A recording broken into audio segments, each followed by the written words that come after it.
अकल की दुकान। एक था रौनक, जैसा नाम वैसा रूप। अकल में भी उसका मुकाबला कोई नहीं कर सकता था। एक दिन उसने घर के बाहर बड़े बड़े अक्षरों में लिखा, यहाँ अकल बिकती है। उसका घर बीच बाजार में था। हर आने जाने वाला वहाँ से जरूर गुजरता था। हर कोई बोर्ड देखता, हंसता और आगे बढ़ जाता। रौनक को विश्वास था कि उसकी दुकान एक दिन जरूर चलेगी। एक दिन एक अमीर महाजन का बेटा वहाँ से गुजरा। दुकान देखकर उससे रहा नहीं गया। उसने अंदर जाकर रौनक से पूछा, यहाँ कैसी अकल मिलती है और उसकी कीमत क्या है। उसने कहा, यह इस बात पर निर्भर करता है कि तुम इस पर कितना पैसा खर्च कर सकते हो। गप्पू ने जेब से 1 रुपया निकालकर पूछा, इस 1 रुपये के बदले कौन सी अकल मिलेगी और कितनी। भाई, 1 रुपये की अकल से तुम 1 लाख रुपया बचा सकते हो। गप्पू ने 1 रुपया दे दिया। बदले में रौनक ने एक कागज पर लिख कर दिया, जहाँ दो आदमी लड़ झगड़ रहे हो वहाँ खड़े रहना बेवकूफ़ी है। गप्पू घर पहुंचा और उसने अपने पिता को कागज दिखाया। कंजूस पिता ने कागज पढ़ा तो वह गुस्से में आग बबूला हो गया। गप्पू को कोसते हुए वह पहुंचा अकल की दुकान। कागज की पर्ची रौनक के सामने फेंकते हुए चिल्लाया, वह रुपया लौटा दो जो मेरे बेटे ने तुम्हें दिया था। रौनक ने कहा, ठीक है, लौटा देता हूँ, लेकिन शर्त यह है कि तुम्हारा बेटा मेरी सलाह पर कभी अमल नहीं करेगा। कंजूस महाजन के वादा करने पर रौनक ने रुपया वापस कर दिया। उस नगर के राजा की 2 रानियां थी।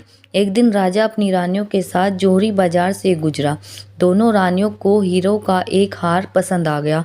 दोनों ने सोचा, महल पहुंचकर अपनी दासी को भेजकर हार मंगवा लेंगी।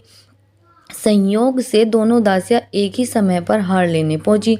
बड़ी रानी की दासी बोली, मैं बड़ी रानी की सेवा करती हूँ, इसलिए हार मैं लेकर जाऊंगी। दूसरी बोली, पर राजा तो छोटी रानी को ज़्यादा प्यार करते हैं, इसलिए हार पर मेरा हक है। गप्पू सी दुकान के पास खड़ा था। उसने दासियों को लड़ते हुए देखा। दोनों दासियों ने कहा वे अपनी रानियों से शिकायत करेगी। जब बिना फैसले के वो दोनों जा रही थी, तब उन्होंने गप्पू को देखा। वे बोली, यहाँ जो कुछ हुआ तुम उसके गवाह रहना। दासियों ने रानी से और रानियों ने राजा से शिकायत की।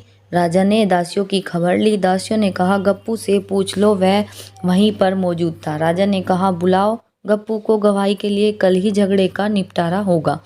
उधर गप्पू हैरान, पिता परेशान। आखिर दोनों पहुंचे अकल की दुकान। माफ़ी मांगी और मदद भी।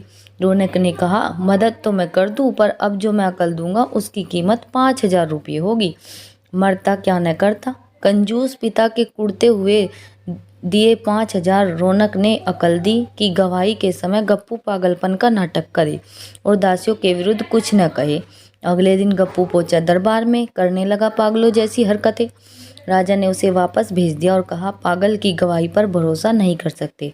गवाही के अभाव में राजा ने आदेश दिया, दोनों रानी अपनी दासियों को सजा दे, क्योंकि यह पता लगाना बहुत ही मुश्किल है कि झगड़ा किसने शुरू किया। बड़ी रानी तो बड़ी खुश हुई, छोटी को बहुत गुस्सा आया। गप्पू को पता चला कि छोटी रानी उससे नाराज है, तो वह फिर अपनी सुरक्षा के लिए परेशान हो गया।